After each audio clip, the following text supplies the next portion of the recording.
하나님의 말씀을 공독하겠습니다. 창세기 20장입니다.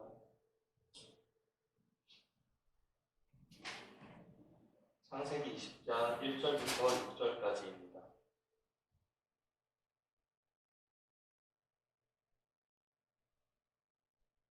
창세기 20장 1절부터 6절까지 함께 합독하겠습니다. 시작. 아브라함이 거기서 네게브 땅으로 옮겨가 가데스와 술 사이 그 아래 거류하며 그의 아내 사라를 자기 누이라 하였으므로 그랄 왕 아비멜렉이 사람을 보내어 사라를 데려더니 그 밤에 하나님이 아비멜렉에게 현몽하시고 그에게 이르시되 내가 데려간 이 여인으로 말미암아 내가 죽으리니 그는 남편이 있는 여인이니라.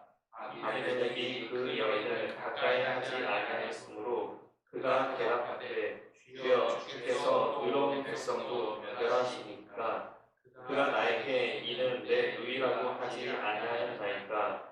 그 여인도 그는 내 오라비라 하였사오니 나는 온전한 마음과 깨끗한 손으로 이렇게 하였나이다. 하나님이 꿈에 또 그에게 이르시되 내가 온전한 마음으로 이렇게 한 줄 나도 알았으므로 너를 막아 내게 범죄하지 아니하게 하였나니 여인에게 가까이 하지 못하게 함이 이 때문이니라. 아멘. 오늘 본문 말씀을 보면 아브라함이 가나안 땅의 최남단인 네게브 사막 지역으로 가서 그 중에서도 그랄이라는 땅에 거주하게 됩니다. 아브라함은 그랄 사람들에게 자기 아내 사라를 자기 아내가 아닌 누이 동생이다라고 그렇게 거짓말을 했습니다. 그랄 왕 아비멜렉이 그 소문을 듣고 사람을 보내서 사라를 자기의 첩으로 맞이하기 위해서 데리고 갔습니다. 그날 밤에 하나님께서 그 아비멜렉의 꿈에 현몽하셔서 너가 데려온 이 여인으로 말미암아 너는 죽을 것이다 라고 그렇게 꾸짖으셨습니다. 왜냐하면 그 여인은 남편이 있는 여인이기 때문이다 라고 하셨습니다. 아비멜렉의 입장에서는 그가 자기 누이 동생이라고 하지 않았습니까? 그리고 이 여인도 그를 자기 오라비라고 하지 않았습니까? 그래서 저는 온전한 마음과 깨끗한 손으로 그렇게 한 것입니다 라고 자신의 그 억울함을 토로했습니다. 그러고 나서 하나님의 명령을 따라서 그 사라를 다시 아브라함에게 돌려보냈습니다. 아브라함이 자기 아내 사라를 내 아내가 아니라 나의 누이 동생이다 라고 그렇게 거짓말로 속인 것이 이번이 처음이 아니었습니다. 창세기 12장에 보면 가나안 땅에 기근이 들어서 먹을 것이 없게 되었을 때 아브라함 이래는 이집트로 내려가게 됩니다. 아브라함은 그 이집트에서도 그곳 사람들에게 이는 내 누이 동생이다 라고 그렇게 속였습니다. 그래서 똑같은 상황으로 이집트의 왕 바로가 사라를 데리고 갔는데 그때는 하나님께서 바로와 그의 집에 어떤 재앙을 내리셨습니다. 그래서 결국은 바로도 사라를 다시 아브라함에게 돌려보낸 일이 있었습니다. 우리가 그 성경에 기록된 인물이나 사건들을 읽을 때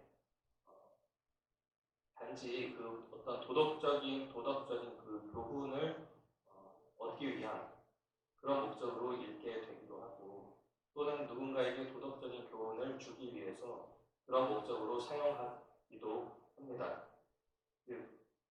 그런 도덕적인 선과 악의 개념으로 우리가 선을 행하면 하나님께서 상을 주시고 또 악을 행하면 하나님께서 벌을 주신다. 우리가 선한 일을 하면 하나님께서 복을 주시고 또 악한 일을 행하면 하나님께서 저주를 내리신다. 이런 식의 어떤 도덕적인 교훈을 얻게 되기도 합니다. 그 말 자체는 맞지만 그런 어떤 도덕적인 잣대만을 가지고 성경의 본문을 읽다 보면 어떤 경우에는 잘 이해가 되지 않는 그런 경우가 생기게 됩니다. 또 오늘 본문 말씀도 그 그 중에 하나라고 할 수 있습니다.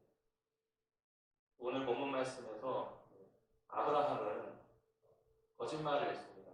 그리고 남을 속였습니다. 그리고 사라에게도 거짓말을 하도록 그렇게 만들었습니다. 이것은 율법의 잣대를 들이댄다면 10계명 중에 9번째 계명인 내 이웃에게 거짓 증거를 하지 말라라고 하는 그 계명을 어긴 것이라고 할 수 있습니다. 그것은 명백하게 죄가 되는 것입니다. 어떤 사람들은 모든 종류의 거짓말이 다 죄인가라는 것에 대해서 그렇지 않다. 어떤 경우에는 꼭 필요한 거짓말도 있고 어떤 거짓말은 죄가 되지 않는다라고 하는 사람들도 있습니다. 그러니까 예를 들어 하나님께 순종하기 위한 목적으로 하는 거짓말 또는 하나님을 잘 섬기기 위한 하나님을 영화롭게 해드리기 위한 그런 목적으로 하는 거짓말은 그것은 죄가 되지 않는다. 그럴 땐 거짓말도 필요하다라고 말하는 사람들도 있어요. 물론 이것에 대해서는 맞다 틀리다라고 딱히 정하기가 어렵지만 혹시 그 말이 맞다라고 치더라도 오늘 본문에서 아브라함이 했던 이 거짓말과 속임은 결코 하나님을 위한 거짓말이 아니었습니다. 그러니까 하나님께 순종하기 위한 것도 아니었고 하나님을 영화롭게 하기 위한 것도 아니었고 하나님을 더 잘 섬기기 위한 그런 목적으로 한 거짓말이 아니었습니다. 그것에 해당하지가 않습니다. 그러니까 아브라함이 했던 거짓말은 단지 자기의 목숨을 잃게 될까봐 자기의 생명을 보존하기 위해서 자기의 안전을 위해서 자기 안에 갖고 있는 그것들 염려와 불안, 두려움 그런 것들을 떨쳐내고 자기 생명을 보호하기 위해서 단지 자기 일신상의 안위를 위한 그런 거짓말이었습니다. 아브라함이 했던 것이 분명히 거짓말이고 남을 속인 것이고 그것이 어떤 도덕적인 잣대에 비춰봤을 때 비도덕적이었다. 그것은 죄가 된다라고 그렇게 본다면 우리가 예상할 수 있는 결과는 그러면 아브라함이 죄를 지었고 도덕적으로 악을 행했기 때문에 그에게 하나님의 어떤 벌이 내릴 것이다 라고 그렇게 예상할 수 있습니다.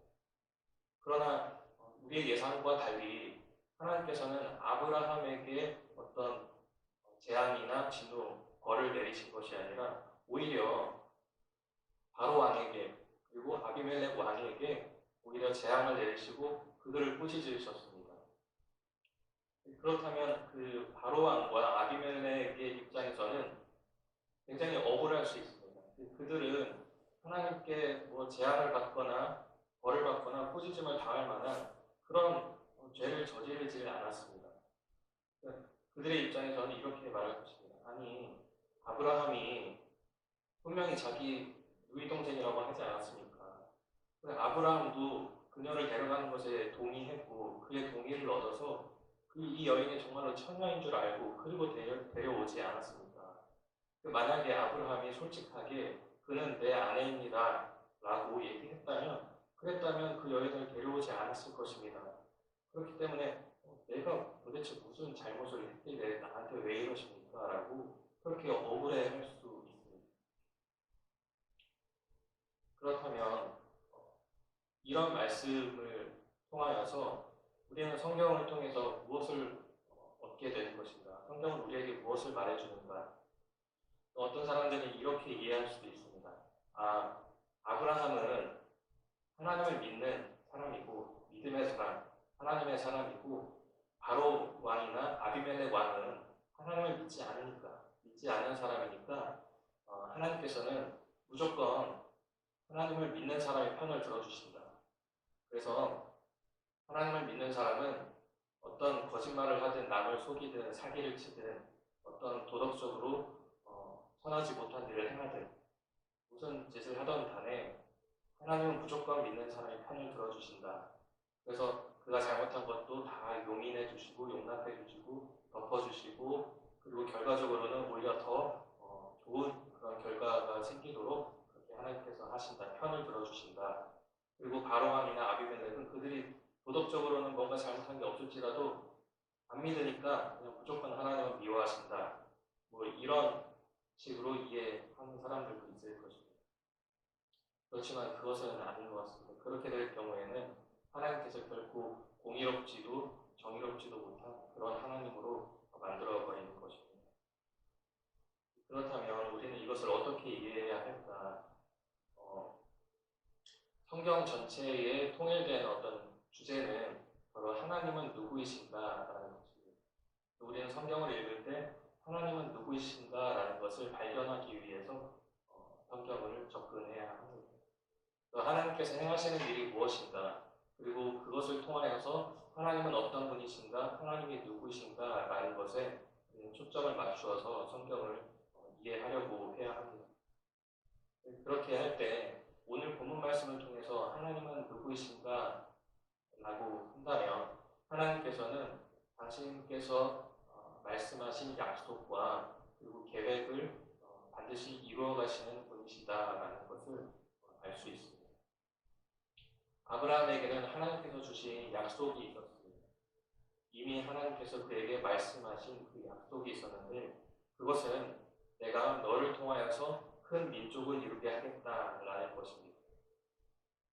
그러면 아브라함이 정말 하나님께서 이미 말씀하신 그 약속을 진짜로 기억하고 있었고 그것을 정말로 믿고 있었다면 그러면 하나님께서 나를 통하여서 큰 민족을 이루게 하겠다라는 것은 나와 사라를 통하여서 자녀를 주시고 그 자녀가 후손이 대대로 번성하여서 큰 민족을 이루게 하겠다라는 말씀인데 그러면 나는 아직 자식이 없다. 그러면 하나님께서 약속하신 그 말씀을 이루시기 위해서라도 나를 죽지 않도록 살려주실 것이다, 지켜주실 것이다 라고 하는 그런 확실한 신뢰와 믿음이 있어야 했습니다. 그런 확신이 있었다면 하나님께서 약속을 분명히 지키실 것이다. 그렇기 때문에 나를 보호해 주실 것이다 라고 하는 그런 확실한 믿음이 있었다면 그러면 자기 아내를 내 누이 동생이다 라고 그렇게 속이는 그런 인간적인 꾀를 내지 않았을 것입니다. 그래서 아브라함은 자기 아내를 누이 동생이라고 거짓말하고 속였던 그것보다도 오히려 더 큰 잘못은 하나님께서 주신 약속의 말씀을 잊어버린 것 또는 그거를 알면서도 확실하게 믿지 못했던 것 그런 불신 이것이 바로 아브라함에게는 더 큰 잘못이었다고 할 수 있습니다. 그럼에도 불구하고 하나님께서는 당신께서 하신 그 말씀 약속이 있었고 그 계획이 있었기 때문에 그것을 이루어 가시기 위하여서 하나님께서 일을 하셨습니다. 하나님께서 아브라함에게 하신 그 약속이 성취되기 위해서는 아브라함과 사라 사이에 자녀가 생겨야 하고 그 자녀를 통해서 계속 후손이 번성해 나가야 합니다. 그러기 위해서는 사라가 아브라함 곁에 반드시 있어야 합니다. 그런데 사라가 아브라함의 거짓말로 인하여서 바로 왕의 궁전에 끌려가게 되었고 또 아비멜렉의 집으로 또 내려가게 되었고 그렇게 됨으로써 하나님의 약속이 이루어질 수 없는 그런 상황이 생기게 되었습니다. 아브라함의 인간적인 인간적인 속임수, 그 거짓말로 통하여서 하나님의 약속이 이루어질 수 없는 그런 상황이 생기게 되었습니다. 그러나 하나님께서 약속하신 그 말씀과 하나님의 계획, 그것을 반드시 이루시는 하나님이시기 때문에 그것을 이루시기 위하여서는 사라가 다시 아브라함 곁으로 돌아가야 했습니다. 사라가 바로왕의 궁전에 있으면 하나님의 약속이 이루어질 수가 없고 사라가 아비멜렉의 집에 있게 되면 하나님께서 약속하신 그 약속과 계획이 이루어질 수 없게 됩니다.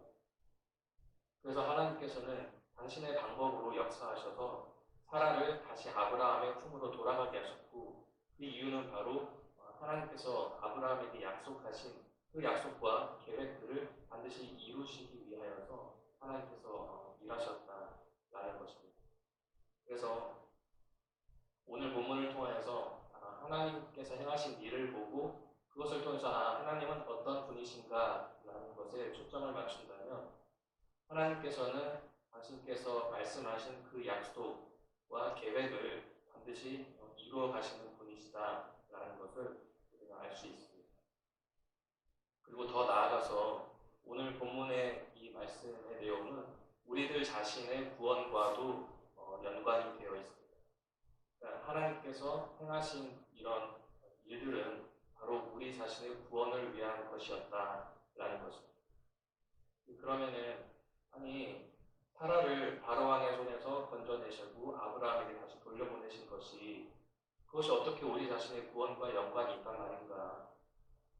아비멜렉의 손에서 건져내서 다시 아브라함에게 돌려보낸 것이 그게 우리의 구원과 무슨 상관이 있다는 말인가? 라는 질문이 생깁니다. 그것은 하나님께서 아브라함에게 하셨던 그 약속은 내가 너를 통하여서 많은 민족의 조상이 되게 하겠다. 너와 사라를 통하여서 너를 많은 민족의 조상이 되게 하겠다라고 하시는데 그 말씀은 아브라함과 사라 사이에 자손이 생기고 그 자손의 후손의 후손을 통하여서 결국은 메시아를 탄생하게 하시고 그 메시아를 통하여서 그를 믿는 모든 사람들을 구원의 백성으로 삼으셔서 아브라함과 동일하게 믿음을 쫓는 사람들로 삼겠다. 그래서 아브라함으로 하여금 많은 민족의 조상, 믿음의 조상이 되게 하겠다라는 그런 말씀이었습니다.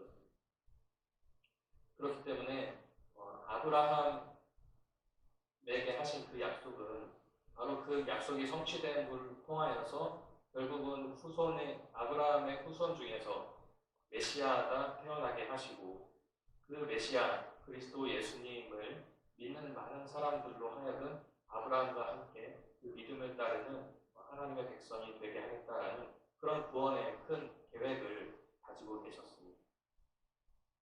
그러니까 만약에 아브라함과 사라를 통하여서 이삭이 태어나지 않는다면, 자식이 태어나지 않는다면 그 아브라함의 후손을 통하여서 메시아가 올 수 없게 되고 메시아가 오지 못하는 것은 바로 우리 자신이 구원을 얻을 길이 없어진다는 것입니다.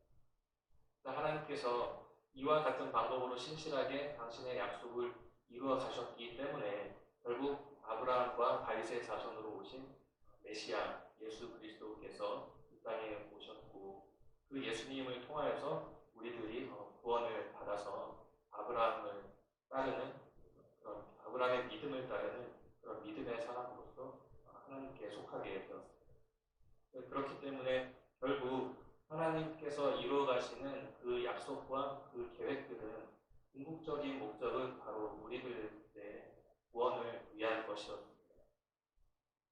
또 오늘 본문 말씀을 통하여서 하나님은 누구신가? 라고 할 때 하나님은 당신께서 하신 그 말씀, 약속, 그리고 그 계획을 신실하게 이루어 가시는 하나님이시다라는 것을 알게 됩니다.